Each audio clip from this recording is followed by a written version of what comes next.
In the bustling Saharan trade hub of Zazura, Baba Yaro was known far and wide as a man of cunning wit and charm. His sharp tongue and quick mind had earned him both friends and enemies, and his wealth grew with every passing season. Tall and lean with a pointed beard and eyes that gleamed with ambition, Baba Yaro, dressed in flowing white robes embroidered with gold, a reflection of his status. His turban, adorned with a single emerald, was as famous as his name. But beneath his charm lay a streak of insatiable greed. Though his wife Amina and his teenage son Ali were content with their modest fortune, Baba Yaro wanted more.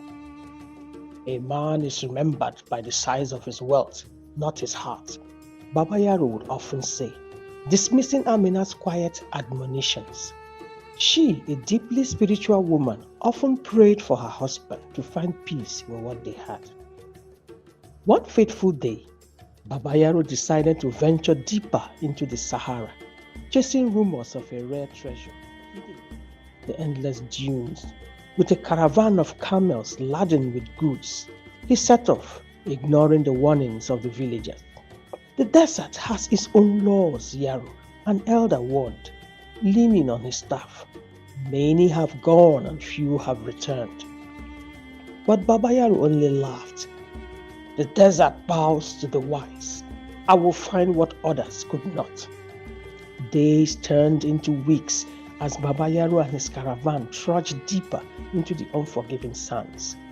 The sun blazed mercilessly, and the nights were bitterly cold. His men grew weary, their morale eroded by tales of spirits haunting the desert. But Yaro pressed on, driven by the whispers of gold and riches. On the 15th day, a fierce sandstorm descended upon them, blinding and disorienting. The camels wailed and his men scattered, desperate to find shelter. Baba Yaro, clutching his turban against the onslaught of the wind, stumbled through the dunes until he spotted the faint outline of a structure half buried in the sand. It was an ancient shrine, its entrance framed by massive stone carvings of a serpent coiled around the pillars. The serpent's eyes, inlaid with emeralds, seemed to glow faintly even in the dim light of the storm. The carvings were old, the inscriptions in a language that predated the kingdoms of men. Baba Yaro hesitated, a shiver running down his spine, but greed quickly overrode caution. If the carvings alone were this valuable, what treasures lay inside? Inside the shrine, the air was thick and heavy, carrying the scent of something ancient. The walls were lined with mosaics depicting a massive serpent coiled around kings and queens, its jeweled scales glittering even in the flickering light from Yaro's lantern. At the center of the room was an altar, atop which lay a golden bowl filled with shimmering black liquid. "Drink!" a voice hissed, deep and resonant, as if it came from the very walls. Baba Yaro froze, his lantern trembling in his hand. From the shadows emerged a massive serpent, its scales shimmering with an unearthly light. Its eyes, twin orbs of burning green, looked unto him. "I am Asarua, the keeper of the sands, the lord of wealth and ruin," the serpent intoned. His voice was hypnotic, pulling Baba Yaro closer to the altar. "Great Asarua," Baba Yaro stammered, bowing low. "I am but a humble merchant seeking refuge." The serpent's laughter filled the chamber, a sound that made the walls quiver. "A humble merchant does not wear gold on his head or ambition in his heart. You seek riches, do you not?" Baba Yaro hesitated, but his greed won out. "Yes, great one. If you can grant me wealth beyond imagination, I will honor you for all my days." The serpent's eyes glowed brighter. "I can give you what you desire." But nothing in this world comes without a price. Your soul will be mine when the time comes. Baba Yaro's heart pounded. He knew the stories of deals with spirits and gods, but he fancied himself clever enough to escape any trap. He knelt before the altar. I accept your terms, great Asarua. The serpent extended his tail, dipping it into the black liquid in the bowl. Drink, and your fortune will be sealed. As the liquid passed his lips, a burning sensation filled Baba Yaro's body. His vision blurred, and for a moment he felt himself falling into a void. Then just as quickly, it was over. The serpent was gone, and the shrine was silent. When Baba Yaro returned to Zazura, he was no longer the struggling merchant he once was. His caravans overflowed with gold, jewels, and silks from lands far and wide. His name spread across the Sahara, and kings sought his advice. Amina, however, was uneasy. She noticed strange symbols etched into the gold coins and the jewels Baba Yaro brought home. When she questioned him, he brushed her off.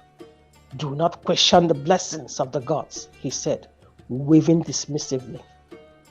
But the blessings came with a curse. Baba Yaro became increasingly paranoid, hoarding his wealth and distrusting even his loyal servants. He rarely spent time with his family, consumed by his ambition. Ali, their son, began to notice strange things. Shadows seemed to move on their own in the corners of their home, and whispers echoed at night. One day, while inspecting one of the gold coins, he noticed the serpent carving, glowing faintly. This is no ordinary wealth, father, Ali comforted him. What have you done? Baba Yaro's face darkened, and he slapped the coin out of Ali's hand. Do not meddle in matters beyond your understanding. But Ali would not let it go. Amina too had grown suspicious. One night, she rummaged through Baba Yaro's study and found an old scroll hidden among his treasures. The scroll detailed the legend of Asarua, the serpent god of the sands, known for granting wealth to the ambitious, but at the cost of their souls.